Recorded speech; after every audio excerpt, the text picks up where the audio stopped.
Welcome to Venable. Welcome to Alliance for Justice's annual luncheon for interns and summer associates. I'm Jennifer Bruton. I'm a partner in the real estate group here at Venable, but I'm honored to be here today in my official capacity as co-head of Venable's Washington, D.C. office. This is the second year in a row where Venable has the honor of co-sponsoring this event with Alliance for Justice. As you may know, the theme for today's event is public service and activism. And with that in mind, I'd like to tell you a little bit about Venable so you understand why it's so important to us to participate in this and to work with Alliance for Justice. Venable was formed over 100 years ago in Baltimore, and this office was opened in '81 by former Attorney General under Jimmy Carter, Ben Civiletti. We've now grown from what was a 5-lawyer shop here in D.C. to over 200 lawyers, and we have 600 lawyers nationwide. We've added offices in New York and LA, and most recently in San Francisco. Through all those years, we've had a firm commitment to pro bono activity and public service. We had Ben Civiletti was really committed to it. We had a full-time attorney partner working in that capacity for many years, Jerry Traynor, who was ably assisted by Jackie Botash, who's still serving today in that assistant capacity. And we will receive just phone calls from people in need, and they don't necessarily need legal help, they just need help.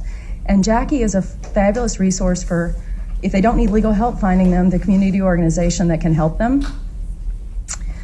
She's now assisting Seth Rosenthal, who was formerly with Alliance for Justice, who is a partner here in the litigation group and serves as the head of our pro bono program. And Seth's not able to be here today, but he did share with me that last year, Venable attorneys contributed over 25,000 hours of pro bono service, and that we are on target to do that again this year.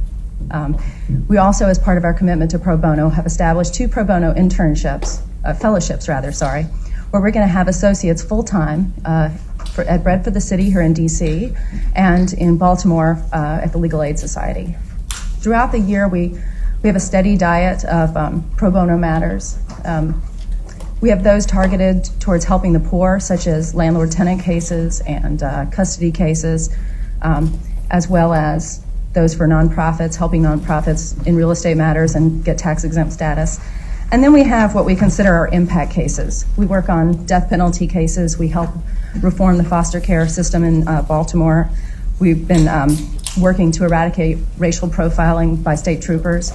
And finally, we helped make a change in the criminal justice system in Maryland by having them recognize the constitutional right to have counsel at initial bail hearings. So it's in that spirit of public service and commitment to pro bono that we're pleased to be a part of this event today, and happy to co-sponsor this with Alliance for Justice. And now let me welcome Jessica Smith.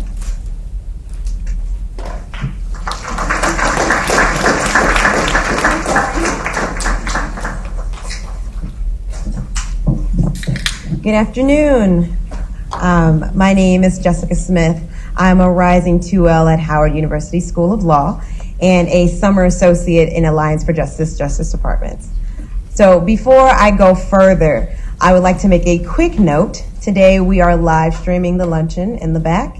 And for those of you who are either sitting at home at your computers or in the audience, we also would like to start a Twitter conversation with the hashtag AFJ Lunch. So for those of you who are in the Twitter sphere or Twitterverse, please join us and live tweet today's luncheon. So for those of you who don't know much about Alliance for Justice, AFJ is a national organization of over 100 public interest and civil rights orgs committed to progressive values and the creation of an equitable, just, and free society.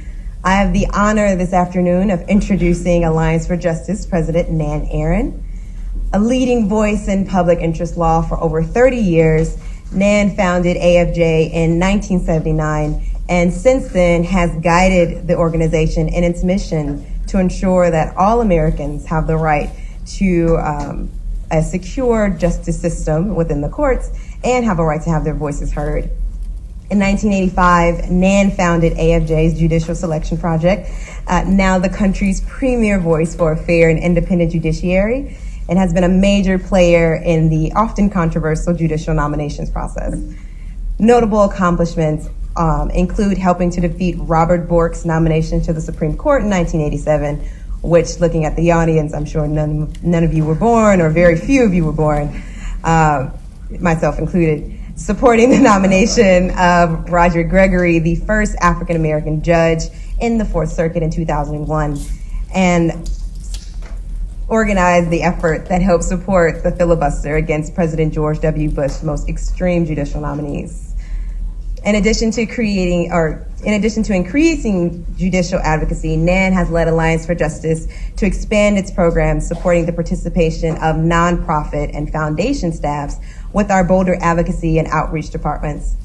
She is nationally recognized for her vast public experience in public interest law, the federal judiciary, and citizen participation in public policy. She is the author of Liberty and Justice for All, Public Interest Law in the 1980s and Beyond, and has appeared as an expert in such media outlets as the New York Times, the Wall Street Journal, the Washington Post, USA Today, the Los Angeles Times, The Nation, Vanity Fair, and NPR. So I think she's been around. She flaps her gums, so she says. But most recently, Nan wrote a critical and thought-provoking piece in the Huffington Post concerning the Supreme Court's recent decisions in Hobby Lobby, Harris v. Quinn, and McCullen v. Coakley, and how it pertains to women, which I personally encourage everyone in the room and who is watching on the live stream to take a chance and read. Promise, no pressure, but you should probably read it. Nan has taught at Georgetown and George Washington University Law Schools, and she serves as the Dean's Advisory Council at AU's Washington College of Law. She has served as executive producer for several award-winning films on immigration, courageous judges, gun violence, reproductive rights, and our up-and-coming topic of forced arbitration. I promise it is more exciting than it sounds. Nan is also a frequent guest speaker at universities, law schools, corporations, nonprofits, and foundations.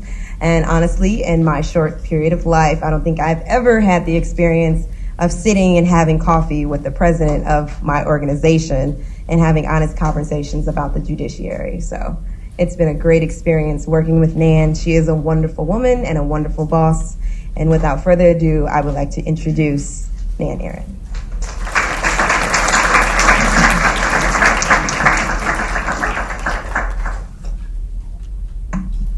Oh my, my tiptoes.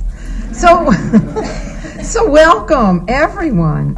Thank you so much for coming today. We are in for just a wonderful, wonderful treat. A very special opportunity to meet one of the country's most important progressive voices and a voice of sanity in the House of Representatives, a place where there is precious little of it these days. Each summer, we pull together an event of students and activists to hear about another important social issue. For me, this is one of my most special events because we bring so much, you guys bring so much youthful energy and idealism in this room. This town definitely needs more of what you're bringing. Our special guest, Congressman Keith Ellison, will be formally introduced in a moment, but I can't let this moment pass without telling him how honored we are to have you here with us today. When Kelly McIntosh, who organizes our outreach at Alliance for Justice, asked our staff who would they like to hear from this summer, we were unanimous in having you come today, and we're just so pleased. I also want to thank the Venable Law Firm, Seth Rosenthal, and members of his team, Kelly Green, Tiffany Osborne, and Renee Washington. They're very generous hosts and partners. And I want to thank Alliance for Justice's staff and our own interns and staff associates for pulling this off. You've done a great job, and I'd love to have all of you from AFJ stand in the audience. All right. Thank guys. And by the way, if you want to become part of the AFJ family, we offer paid internship opportunities throughout the calendar years, along with fellowships for recent college graduates and law graduates. So, Jennifer has said our theme today is public service and activism, and Jessica has told you what Alliance for Justice does. I want to just cover two brief things. One, every year, Alliance for Justice produces a film. And the film is then seen on college campuses and law school campuses in the fall. This year's film is called Roe versus Risk, Roe at Risk. And I hope after this event, you'll all go back to your offices and steal 15 minutes to take a look at it. I think you will find it's a wonderful film. Next year's film is going to look at a topic of forced arbitration. Why is that important? It's important because anytime you go out and you buy something, whether it's a phone, Netflix, whatever, there is always fine print in the agreement or the contract. And most often there is language which basically says that if the product is defective, doesn't work, causes harm, you as a consumer have no right to go to court to go up against that corporation. These are called forced arbitration agreements, and what they do is they require you to go into arbitration. And the big bummer of this is that the arbitrator is typically picked by the corporation. We want to make sure people know about these agreements. We want to make sure you know about which companies, which corporations produce these forced arbitration agreements. And most importantly, we're going to work with you in a nationwide campaign to get all of us working together to ask these corporations to drop these forced arbitration clauses in their contracts. Why do we have forced arbitration contracts? We have these because of the Supreme Court. And if there's one message I'd like to leave with all of you today, is that the courts matter. Not just that 9-member Supreme Court, but lower federal courts do as well. Every aspect of our lives, from the water we drink to the air we breathe, to whether our workplaces are safe, all of these issues are decided by federal judges. And I don't think I would be going out on a limb whenever it comes to say that the next Supreme Court nomination campaign will be an epic battle in a Washington version of Game of Thrones. So we want all of you to be there. We will be leading the way. We want to make sure we have great justices on that court. We worked our hearts out to get Sonia Sotomayor and Elena Kagan. We did what we could during the Bush years to keep some of those justices off the court, but the future looks bright. We have won this great filibuster battle. We've gotten new judges on these circuits, and if there is a Supreme Court vacancy, if Justice Scalia decides he's getting a little bored, which wouldn't be too bad, although I'm not sure he would, we will be working with all of you, and we're going to need all of you to be with us. So with that, I am delighted to be introducing our wonderful outreach intern, Julius Lewis Goldberg, who will take it from here. Thank you, Julius.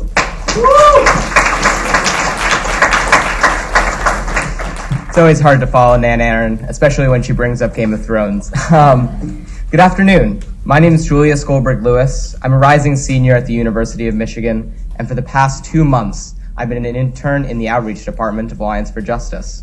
It is an incredible honor to be introducing today's keynote speaker, Congressman Keith Ellison. Thank you. Elected in 2006, Congressman Ellison was the first Muslim to join Congress and the first African American to be a part of Minnesota's congressional delegation. I only recently had the opportunity to visit Congressman Ellison's district in Minnesota, which encompasses Minneapolis and the surrounding counties, but I've had a deep admiration and respect for him ever since I saw him appear on Stephen Colbert's Better Know a District about 2 years ago. You know, I think it really says a lot about someone's wit and character if they can shine through Colbert's shenanigans and really actually inspire people. But for the past 3 years, Congressman Ellison has co-chaired the Congressional Progressive Caucus, which is one of the reasons why we are so happy to have him here today. During his time in Congress, he has worked to organize and strengthen the progressive voice in government and has brought together members from both sides of the aisle in what is becoming an increasingly rare talent for bipartisanship. At AFJ, we pride ourselves in the coalition that we've helped build to advance progressive causes around the United States.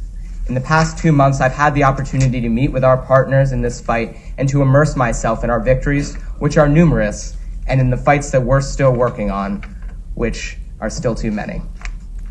But Keith Ellison is an organizer.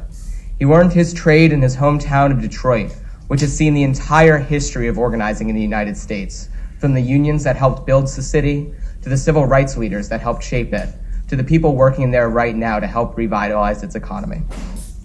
What makes Congressman Ellison stand out is that he knows in order for our movement to succeed, it has to be centered on principles and values, and not just people or the issue du jour. Last week during the Netroots conference, Congressman Ellison gave an interview in Salon where he said that if you align your movement around principles, then people have to adhere or not to those principles. If you align it around people, then they have to be your everything or then they're nothing.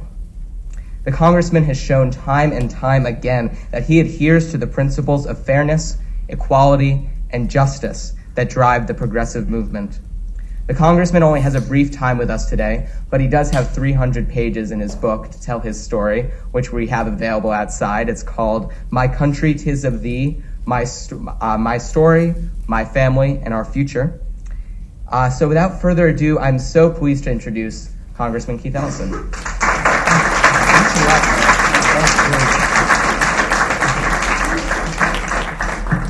Thanks for that awesome introduction. And I'm just so thrilled to be here with you all today. And I say that very seriously because it's rare that a person in my position, a member of Congress, gets to talk to a room full of young, energetic, idealistic people who know that they can change this world. And so I view this as a VIP moment for me to be able to talk to you. But before I get started, I want to introduce two young people who are from across the Atlantic Ocean. Karma is from Ramallah. Stand up, Carmen. And say hi to the folks. Hi. And Jonathan is from Jerusalem in Israel. So say hi, Jonathan. And you guys can have a seat. I just want you to understand that young people all over this globe are trying to figure out a new way forward from the shackles of what some of us 50 plus people have left you with, so that you can make a better world. And this is happening here, and it's happening in the Holy Land, even though we're getting news reports of the extreme difficulty that is happening there right now. People are not quitting. They are hopeful. They are optimistic. And so we need to be right here too. You know, our great documents, the preamble to our Constitution, starts something like this. We hold these truths self-evident, that all men, should say women too, are created equal and endowed by their Creator with certain inalienable rights. Among them are life, liberty, and the pursuit of happiness. And also in our Pledge of Allegiance, it ends in liberty and justice for all. So we have no shortage of great documents and pledges and speeches proclaiming how much we love liberty and freedom. We have that. We're not missing that. But if you were around in the very founding of this country, being a white male would not be good enough to get you a vote. You couldn't vote. You'd have to be Protestant, white male, over 21, property owner. Property owner. You didn't have those things, you couldn't vote. Couldn't be Catholic and a white male and vote. Couldn't be Jewish and a white male and vote. You couldn't be a Protestant white male who was poor and vote. You had to have a lot of things to check on that sheet before you could get a ballot in your hand. And yet today, we have a country in which people, no matter what color you are, no matter what race you are, no matter what gender you may be, no matter what your orientation may be, as long as you're a U.S. citizen and you're over 21 years of age, you can cast a ballot. There are still significant challenges, which I'm going to get into. But how do we get from there to here? It's very simple. People who are willing to risk it all for those founding principles articulated in the preamble, they laid it all on the line and risked nearly everything in order to achieve a greater measure of justice. And that is what you have to take on your shoulders at this time. I mean, it was early in our nation's history when, during the Andrew Jackson era, when the idea of owning property and being strictly Protestant began to fade away as a qualification to have the franchise. It wasn't until the Civil War and the 14th Amendment was passed where there was some provision encouraging the right to the newly freed men to vote. But it wasn't until the 15th Amendment that said that they have the right to vote. And we know that shortly after that constitutional amendment was written, it began to be abrogated right away with the African American right to vote. But women did not get the right to vote until 1920. And it's an interesting story about that. Susan B. Anthony in 1870, she went out and flagrantly committed a crime. What was her crime? She voted. She said, yeah, I'm voting, and here's my vote. And she had got charged with a crime. She got brought before a judge, and the judge said, Miss B. Anthony, did you vote? And she said, I sure did vote. And as a matter, I'm paraphrasing.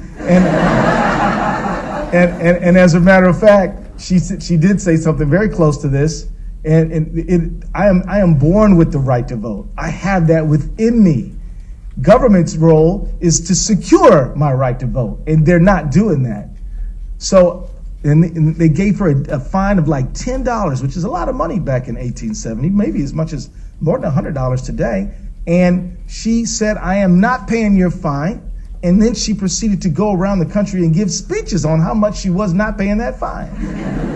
And so what I'm saying to you today is that there are people who did it, who risked jail, death, everything in order for you and I to live here, all colors, all cultures, or faiths, in our diversity and in great comfort in being that way. And the question is, will you take up that mantle?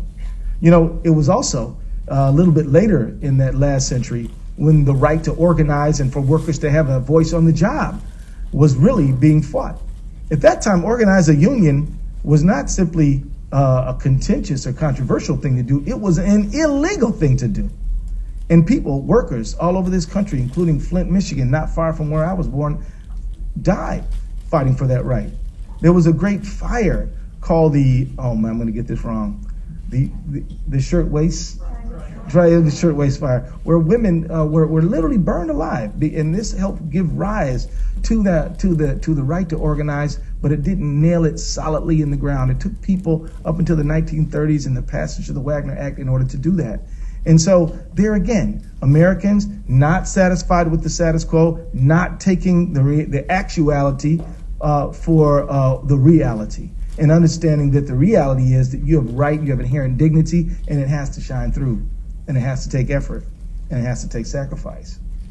But of course, moving on into the last century, we know that when African Americans fought in the United States Army, a segregated army, came back home, many of them were like, how am I going to be fighting against fascism and Hitlerism in Europe and come back here and I can't vote and I can't participate fully in the society that I grew up in? Medgar Evers was such a person of that description. And Medgar Evers was a man who was a field organizer for the NAACP in Mississippi and was speaking out for the right to vote and was shot down right in front of his home. So I'm talking about people who you can open up a book and talk about the great heroism that they have laid down to make this country better. But the question is will you follow in their footsteps or simply admire them as great historical figures? Will you pick up the mantle that they picked up, or will you just say, man, that was awesome how he did that way back then? You know, some of you guys are lawyers or law students, am I right about that? Yeah. Or pre-law? Something like that? Kind of like justice? So, one name I want you to remember, and one quote I want you to remember is by a man named Charles Hamilton Houston. Who knows who Charles Hamilton Houston is? We got a few who know. That's great. So say Charles Hamilton Houston. And you have an assignment that is to look this guy up. Yes, you can look on Google, but I want you to read about him. Will you do it? Yes. Everybody? Yes. Thank you. Well, one of the things that Charles Hamilton Houston said is that as a lawyer, you can either be a social engineer or a parasite. He was pretty clear about that. Charles Hamilton Houston was the assistant dean at Howard University because they didn't allow black people to be the dean of the law school during those days. But he ran the law school. One of the things that he did is he was a lawyer in the early part of the last century, and he was also an officer in the U.S. military, which was a very rare thing for a black man to be during that time. But he got out of law school and was appalled by the condition of segregation. And before Thurgood Marshall ever wrote a brief, Charles Hamilton Houston was fighting against segregation. And one of the things that he did is he got in a little car and got a movie camera, and went around the South and showed all of the appalling conditions that people had to live in. And he brought it back and he used it in a presentation when he pulled together the team to make a frontal assault on American segregation. They were sophisticated.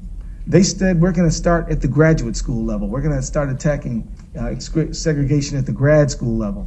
We're going to attack certain institutions like white covenants or like racially exclusionary covenants and the white primaries and things like that. And then we're going to work our way down to the grade school level. By time Thurgood Marshall was leading the fight in Brown versus Board of Education, Charles Hamilton Houston met an early death. But Charles Hamilton Houston really was the man who was the architect of ending American segregation. And he, as a lawyer, said that you will either be a social engineer or a parasite. And he did not say this just to young black law students. He said this to anybody. And so when I hear about the pro bono work that is being done at Venable, that makes me feel really good. I'm glad to hear that, because we need people who are talented and learned in the law to make law work for ordinary people, regular people, Americans in this country. And by the way, there's no shortage of work to be done. That we can talk about so many things that I mean to hit on a few key topics. But I want to also tell you this about doing pro bono work or work for the common good in general. And this is an important point I hope you plug into. There's charity work and there's system change work. Both are good. Both are good. There's nothing wrong with doing charitable work. In fact, I want to encourage you to do it. But we also want you to be aware, as you're working on this one case to solve this one problem for this one person, out of the goodness of your heart, that maybe that person is in that situation because of some rules or laws or norms in our society which serve no good purpose in terms of the common good. And I want you to be aware, as you are ladling soup, as you are helping an individual person meet an immediate need, that in the richest country in the history of the world, when that richest country is in the history of the world is at its richest, there's no excuse for so much want and poverty in this nation. Now, I'll tell you all, everybody knows America is the biggest economy in the world, the strongest military in the world. But did you know that the per capita income of the United States itself has never been higher than it is today? Now, I know that you heard America's broke. We got no money. That's what they tell me. You know, they tell me, no, we got a debt, we got a deficit, we got to cut food stamps, we got to cut Meals on Wheels, we have to cut research for Alzheimer's and Parkinson's and all manner of bad diseases. We don't have any money. We have to cut this. We have to cut that. Can we cut some loopholes for the big oil industry? Oh, couldn't do that. That'd be raising taxes. But we can cut Head Start. In local communities all over this country, we're having to pare back the number of slots that they could offer to young kids, little kids, eager to try to really develop their young minds so they can contribute to the society we live in. We're cutting Meals on Wheels by 5%. People who are too old or too sick to go out and get a meal, we're cutting their program. Come on now. There's work to be done in this nation. And if you are going to do charitable work, I think it is incumbent upon you to understand the broader significance of what you're doing in that one case. So if you're working on an asylum case, and maybe you're working on an asylum case for somebody who's 6 years old, and everybody in this room is familiar with the unaccompanied minor problem, understand what are the driving forces that would make a parent say, sweetheart, I'm gonna pay this coyote $1,000 to take you thousands of miles. And hopefully when you get there, here's a telephone number and you call your aunt so-and-so and maybe they'll pick you up. Is that a negligent parent? No, that's a parent who has run out of every conceivable option and is doing the last desperate thing they might do in order to help that child survive. They don't know about our 2008 trafficking law. They don't know what the laws of the United States are. They know that it's dangerous here in Tegucigalpa, and I got to get out. And these unaccompanied minors are going not just to the United States, they are going to every country in the region. They're going anywhere they can to get out of that dreadful situation that they're suffering in. And it is incumbent upon the United States and the people of this country to treat refugees like refugees. And I am very disturbed by some of the rhetoric that I hear about saying, turn them back, change the law. We're not even going to follow our own law as these children come up to our doorstep. You need to understand not just how to help that child solve that child's case, but what is the broader significance and how should the law itself be changed. This is how I came to Congress, by the way. I want to tell you that I was not one of those kids who was hoping to be in Congress when I was 7 years old. In fact, when I was 17 years old, the last thing in the world I want to do is be a member of Congress. And when I was 27 years old, I was quite certain that I didn't want to be a part of that system. But what happened is that I went to University of Minnesota Law School. I left my home in Detroit, went to Minneapolis, and I went to law school, got out in 1990. I was active in student activities all throughout the way. In fact, as an undergraduate student at Wayne State, I cut my teeth on politics when I heard this amazing speaker talk about how our college, Wayne State University, was deeply invested in stock and other investments in apartheid South Africa. I didn't know anything about it. I started reading about it because I was fascinated and amazed, and it seemed like stuff my parents used to tell me about the old South that they grew up in. And so this older student handed me a clipboard and said, we got a petition drive, fill this petition up if you want to help. I did, and I came back and I did another one. I remember being really nervous when I walked up to a group of kids playing spades in the student center, asking them to sign my petition. But I asked and they signed, and then they kept playing cards like they had been doing. And then I did that so much that I ended up being the chair of the petition committee within about 3 weeks. Next year, I was the president of the African American Student Association. So I ended up going to Wayne State. I majored in economics, but then I went to University of Minnesota Law School because I thought to myself, I'm going to fight for justice. I'm going to be a part of the solution, not part of the problem.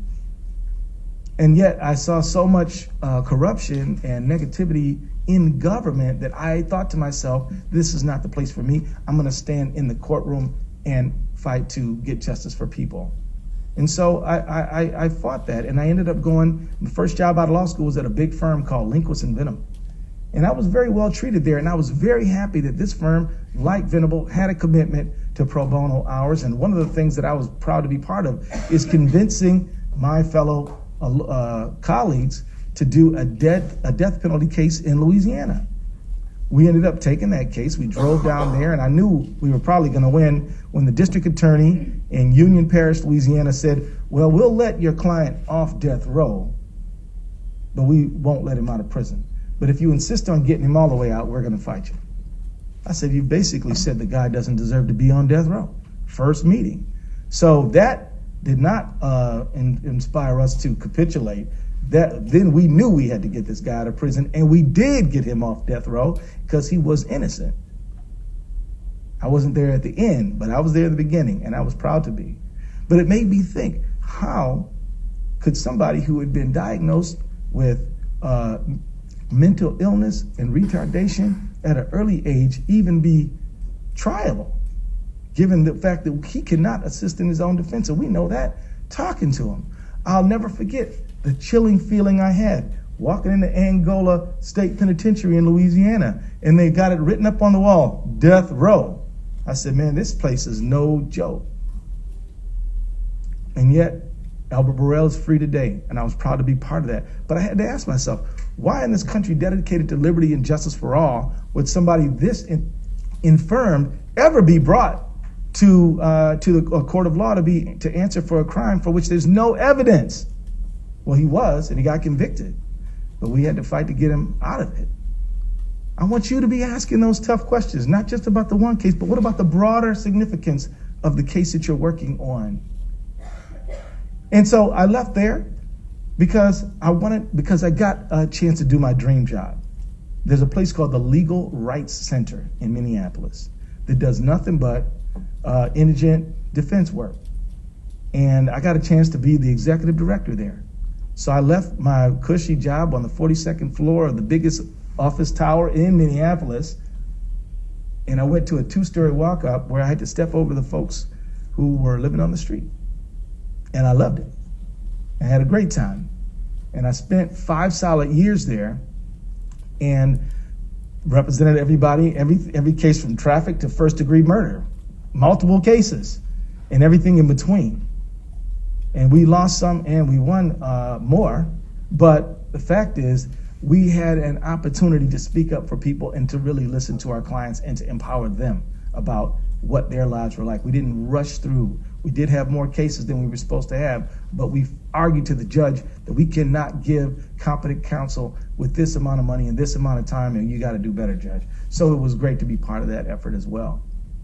It was also great to be part of an effort to make sure that we had a racial bias task force in Minnesota courts that looked at everything from interpreters to sentencing to arrest and all up and down to make sure that we had a more just court system. And they're still fighting that battle. And I'm now in Congress, but recently they carried on a fight that I've been carrying on for years, which is to fix the expungement system in Minnesota and to ban the box so that when you apply for a job, you don't get your application thrown out just because you told the truth about something that happened long ago that may or may not be your fault. But I want you all to be involved in all these things.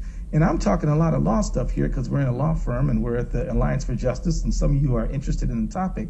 But this goes literally for any other subject. I want you all to take the perfection of the American democracy as your holy grail and keep fighting it until it is as perfect as this nation could possibly be, as equal, as free, and as fair that it can be. And I don't want you to rest until you have solved every problem. And I don't want you to be cynical either, by the way, because some of you all might be thinking, oh, well, that's never going to happen. How do you know? How do you know?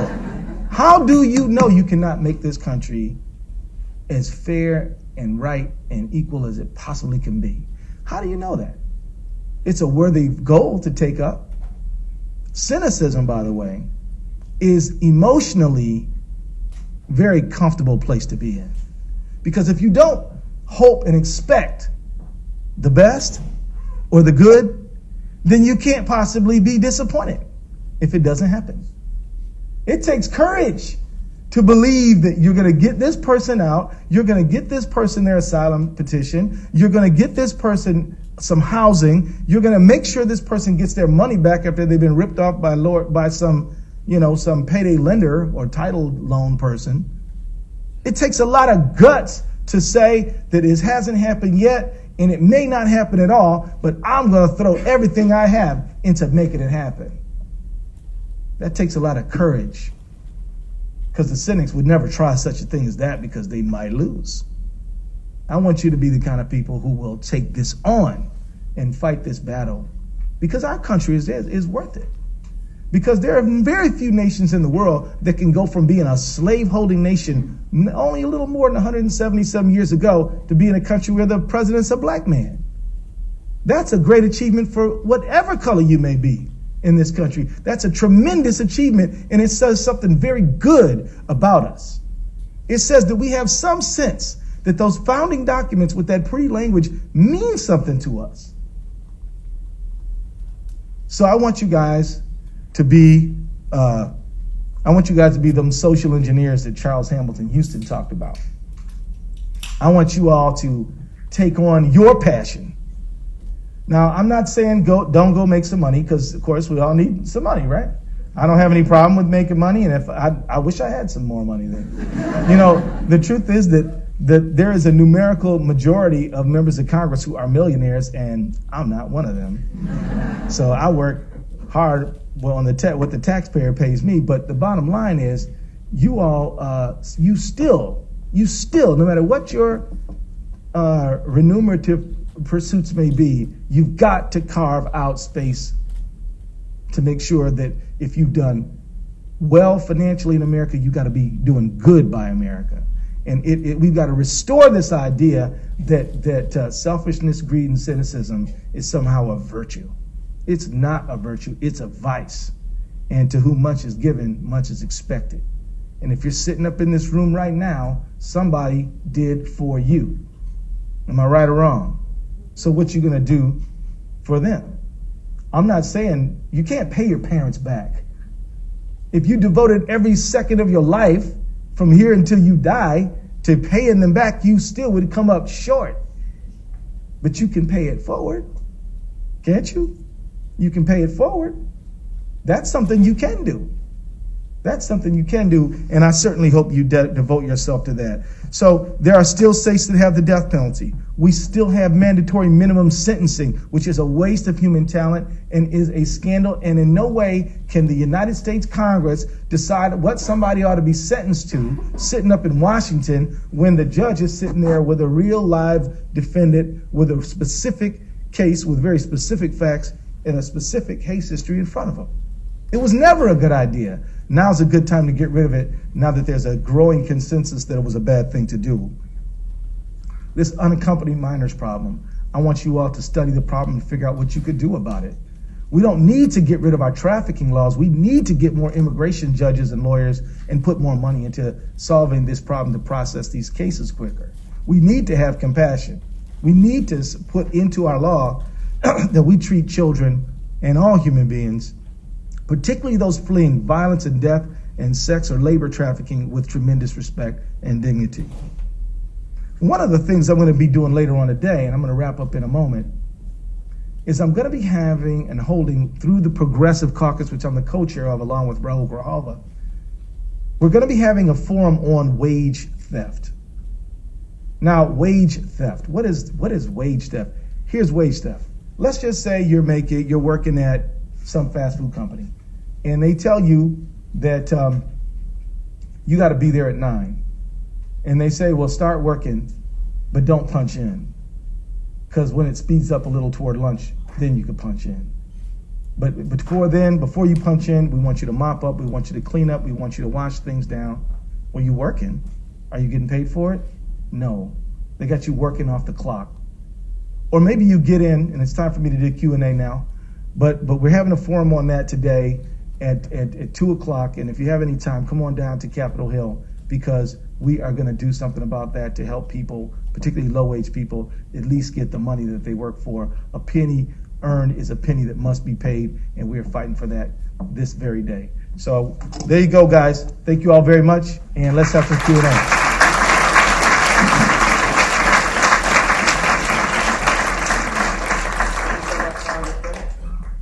Can you hear me? Okay.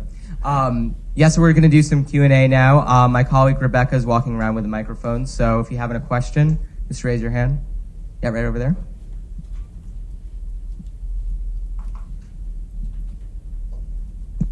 Hi, my name's Andrew Lehman. I'm a rising 3L at American, and I'd like to know that, given your experience as a civil rights litigator, whether you think it's important that we advocate for federal judicial nominees that have more experience working at public interest organizations or serving as a public defender, rather than the typical resume of serving as a prosecutor or being a corporate attorney, so we could achieve some more professional diversity on the federal bench.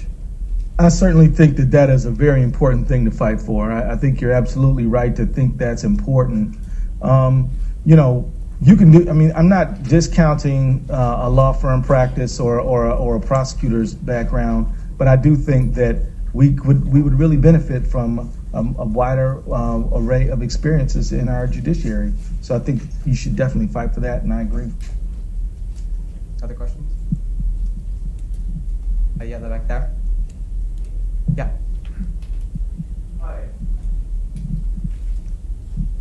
Hi, I'm Nicholas Wu. I'm a rising freshman at Princeton University, here interning with another congressman, Sandra Levin, this summer. Great. And I guess I just should disclose first, I also grew up in the Detroit area, and I was wondering, how did your upbringing in the Detroit area affect your views as a congressman now? Well, they probably affected them to a very substantial degree. I mean, my parents are both Southerners. My mother's from rural Louisiana. My father's roots are in Georgia. And so when I grew up, they talked to me quite a bit about what life was like there and their experiences facing segregation firsthand. And then, you know, you ever read this book called The Warmth of Other Suns? Anybody heard of this book? This is a very important book. Everyone in this room, every American, I would recommend read this book. This book is about the Great Migration. You know, and probably before 1890, about 95% of African Americans lived in the Deep South, and now that's very much changed. And the whole process is called the Great Migration. This traces individual stories. My parents were part of that story, so. And those people who were these great migrants, they formed. They did Motown. They started the largest NAACP chapter in the country. It's not the first, but it's the biggest. They worked in those auto plants, and you know, they were made up the membership of those the UAW and other allied unions. And, you know, they raised me. I mean, if it takes a village to raise a child, this is the people who raised me. So I think I grew up with a respect for the dignity of work. I think I grew up with a strong sense that you can never really count out the people who clean up the building, who fry the chicken. You know, you start acting like they don't matter, and they will push back on you. And therefore, it's incumbent on all of us to make sure that this economy works for everyone, not just the people with the fancy coding degrees and stuff like that. So, yeah, I was born and raised in 7 Mile, Livernois area, and you know, went to Wayne State. There you go. What city are you from? Grosse Pointe. Oh yeah, right to the east. Mm-hmm. There you go. Thank you. Yeah, any other questions? Yeah. How you doing, Congressman? Thanks for Doing coming. well. I'm a rising junior at UC Santa Barbara. I'm interning at the National Fair Housing Alliance. All right. And one really big issue on college campuses, particularly within progressive student movements, is the human rights violations, human rights abuses going on in Palestine. And as of recent events in Gaza are showing that it's something that's, you know, really serious. Is this mic even working? It's working. It's a really serious problem, right? So there's divestment resolutions like you were working on from South Africa passing today on the West Coast at least. Yet Congress is passing unanimous resolutions that are, you know, co-signed by AIPAC. So I don't want to get you in too much trouble because I know this is a testy subject. But how long until Congress and the United States government catches up to where we are on this issue? Well, let me tell you this. I tell you, you're absolutely. I've been to Gaza 3 times since 2009. And, you know, people go back and forth to Israel and Palestine, but I've been to Gaza, even though my government said, please don't go to Gaza. We cannot protect you in Gaza. Well, the United Nations said we can, and so I went with them. And I've spent the night there. You know, I've gone to the clinics there. I've visited people's private homes there. I've been to schools there. And I can tell you, the people there are just like people anywhere. People there are just like people anywhere. And I mean, just so people get a sense of, I'll tell you, the first time I went to Gaza was shortly after the 2009 battle where 1,300 Palestinians were killed and about 13 Israelis were killed. And the first thing I noticed walking through there is all the kids, little kids. I leaned over and I said, what's the percentage of people under 18 in Gaza? They said 50%. So, and then of course there's about 1.5 million people who live there in an area by about 40 kilometers by 10 kilometers. Very densely packed place.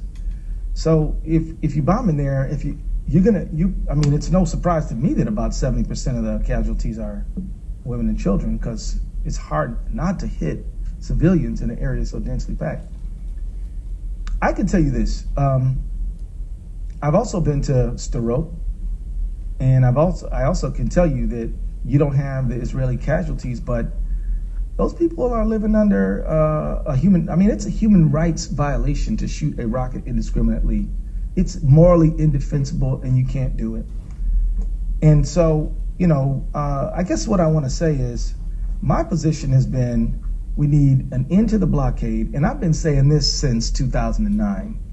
And if you Google it, you can see it. I've been saying, open the crossings, because my position is that the people who control Gaza politically don't have the support of all the Gazans, by the way. They took over in a coup. That's a fact. And those people do not dig no tunnels. But what they do is they say, if you want to dig a tunnel, pay me. And so they're literally getting rich by the blockade. The people who control Gaza do. I think open up, you let anything into Gaza that is not, likely to end up in the hands of somebody who's going to rocket the other way. And Gaza must be able to sell the products it produces to the world, to Israelis, to anybody. Last point on this, because I know we're running short. Here's a little story for you. I was in a hotel in Gaza. They have them. I mean, like I said, it's more like your life than not. It's regular people right over there. I'm sitting in here, and a bunch of kids, maybe about 25 kids, were brought in to talk to me. They're all Gazans. They all speak flawless English, although they've never been to any English-speaking country. And they're talking to me. That very morning, I was in Sderot, talking to some people from a group called Other Voices. And these are Israelis who are looking for ways to have solidarity with the regular people of Gaza. So you don't want to stereotype all the Israelis either, by the way. There's lots of them in the peace movement, and lots of them who are not, who don't necessarily, want this conflict. And let me just say that these 28 young people, one of them said, the Israelis, we don't know anything about them. They don't know anything about this. They're totally different from us. And I was just thinking to myself, in fact, you're not different at all. But then I just thought I'd ask a question. I said, have any of y'all ever met an Israeli? And they all looked at each other like, no, we ain't never been out of Gaza. Because you cannot leave Gaza. It is a prison. There's no debating that. You can't leave. And if you find yourself getting out of Gaza and you go to the West Bank, and the Israeli police will bring you back to Gaza, and they won't let you leave. So that's the situation. So I asked, has anybody ever met an Israeli? And the one young boy put his hand up and he said, I met an Israeli. Oh yeah? Do tell. When I was an exchange student in Texas, I met an Israeli. And we were playing video games together. So one of the things we've got to do is try to create greater interaction and fight against this thing that separates people. Now I'm gonna tell you this. I can see not buying goods that are produced in the West Bank by settlers. I can see that. I do not I have not supporting Israel itself. I have not supported a boycott of Israel itself. I don't think that is what I need to be doing. What I need to be doing is pressuring for a final status agreement that allows Israel and Palestine to live in peace and security. What I need to do is challenge the settlement policy, the blockade of Gaza. But you got your First Amendment rights and you use them however you think you should, right? I'll simply say I think the way forward here is to build allies on all sides, not build enemies, right? And I can tell you, there's a film called Boudros. Anybody ever saw the movie before? Boudros, amazing film, and I recommend you watch it because it's about a guy who is not in Fatah, nor is he in Hamas, nor is he in Islamic Jihad or any of those groups. He's just a guy. But he found that the Israelis were going to build a wall, and the wall was going to go right through his olive orchard that had been there for thousands of years. Did he say we're going to blow something up? No. Even though soldiers are walking around and there was some intense moments and people did die. But after many days of protesting against the wall, his daughter says to him, "Daddy, when do the girls get to be in the protest?" And he said, "You don't need to be in the protest. It's dangerous."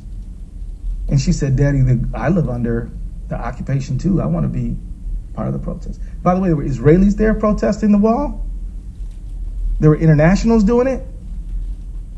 And the guy who was speaking up for the Israeli military was an American guy. He spoke more Midwestern than I do.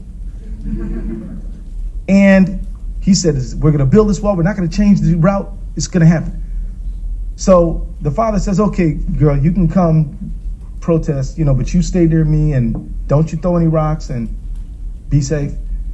So now this backhoe is pulling up one of the trees, the olive trees that had been there. And to these Arabs, man, these olive trees are like their mother. Like you're ripping their heart out when you're pulling that tree out of the ground. Am I telling the truth? So this girl, and I got a daughter who's 16, who's 18, she was, this girl goes and jumps in the hole. I'm sure her father's heart stopped, absolutely. But the backhoe also stopped. And from that moment on, the Israeli government had to reroute the wall. It was a tremendous victory for that community. Of course, there are other communities going through similar things like Ne'elin, and there's others. But my point is, I do believe that, the settler movement, I believe, is against international law. It is illegal. If you don't want to financially support it, I have no problem with that. But understand that there's a lot of people in Israel who are not down with the Likud policy either, and you don't want to make them, you want to get those people who you might have some common cause with on your side. And so I just ask you to keep those things in mind. But I'm gonna tell you, I haven't voted I stay off those resolutions, right? And I'm gonna tell you this, I talk to AIPAC all the time because they're people who live in my district. You got to talk to your constituents. But I've also found that, while I think that they prioritize Israeli military-oriented security higher than I would have them, right? You could talk to them, and I've disagreed with them, and I've been elected 4 times, 75% of the vote last time. So it's not like disagreeing with them is going to get you some sworn enemy that's going to put you out of office, but you have to talk to people, you have to explain your position, you have to know what you're talking about. And then, of course, J Street's cropping up, and Jewish Voices for Peace is cropping up. A lot of Palestinian organizations are cropping up. A lot of Christian organizations like Churches for Middle East Peace are cropping up. So a whole lot of people in the world want to see this conflict resolved, and it absolutely can be. The fight between the Irish and the English went on longer than this, by the way. It's an older conflict. The Israeli-Palestinian conflict really since 48, maybe a little before that. I don't buy this argument that there's some cosmic religious thing and it's 1,000 years old. I don't buy that. I think this is a specific political fight over land and boundaries, and we should treat it like that. Anyway. Yeah. Great, Yeah. so let's take... One more I've talked question? up, sorry, he made me talk a long time. Great, so let's take one more question. Way in the back.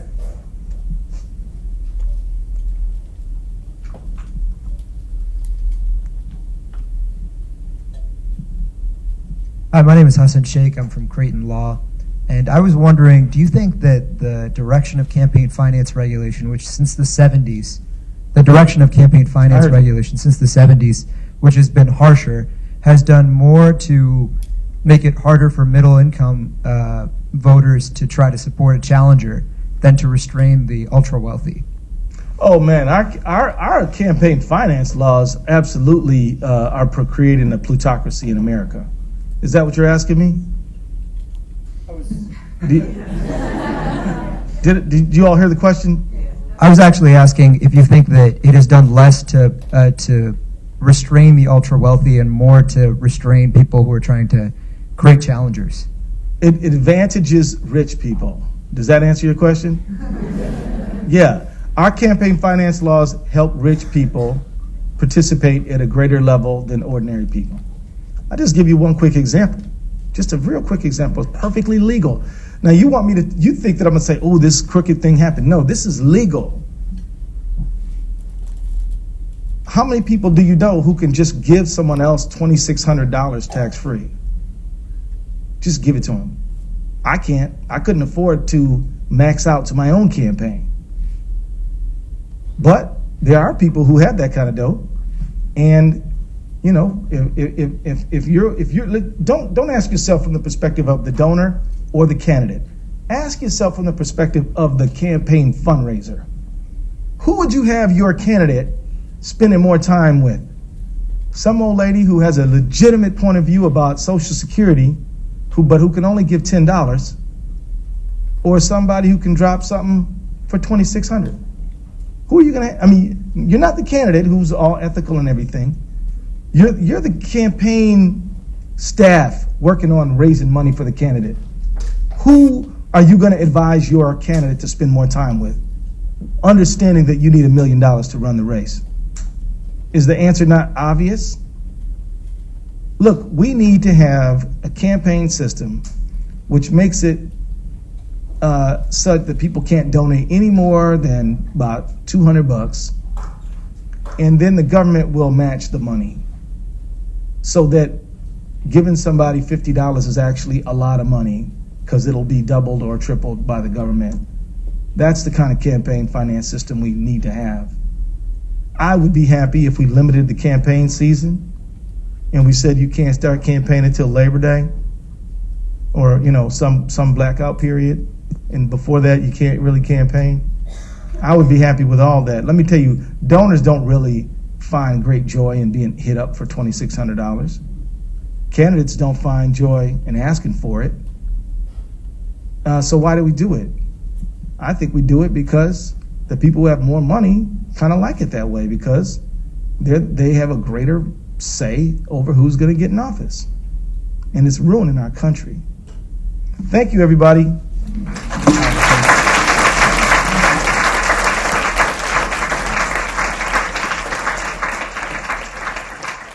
hear it for Congressman Keith Ellison.